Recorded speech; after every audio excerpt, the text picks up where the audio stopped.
کیا آپ جانتے ہیں کہ سابق D G I S I lieutenant general retired Nadeem Ahmed Anjum مبینہ طور پر مریم نواز کو وزیر اعظم بنانے کے لیے سرگرم رہے؟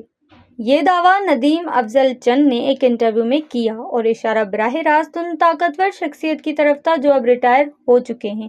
ذرائع کے مطابق ندیم احمد انجم نہ صرف نواز لیگ بلکہ نواز شریف کے خاندان کے اندر بھی غیر معمولی قربت اختیار کر چکے تھے۔ نواز شریف کے پوتے کی شادی میں وہ براہ راست خاندان کی میز پر بیٹھے نظر آئے جیسے وہ مریم نواز کے بھائی ہوں۔ یہی نہیں، کہا جاتا ہے کہ انہوں نے نواز لیگ اور سابق army chief general Qamar Javed Bajwa کے درمیان ہونے والی خفیہ ڈیل میں بھی کلیدی کردار ادا کیا۔ اسی ڈیل نے طاقت کا توازن نواز شریف کے حق میں پلٹ دیا تھا۔ یہ انکشاف ایسے وقت میں سامنے آیا ہے جب مریم نواز سیاسی منظر نامے پر سب سے مضبوط امیدوار کے طور پر ابھر رہی ہیں، جبکہ وہ لوگ جو کبھی طاقتور تھے اب پردے کے پیچھے جا چکے ہیں۔ سوال یہ ہے، کیا واقعی مریم نواز کی بڑھتی طاقت کے پیچھے اداروں کا ہاتھ ہے؟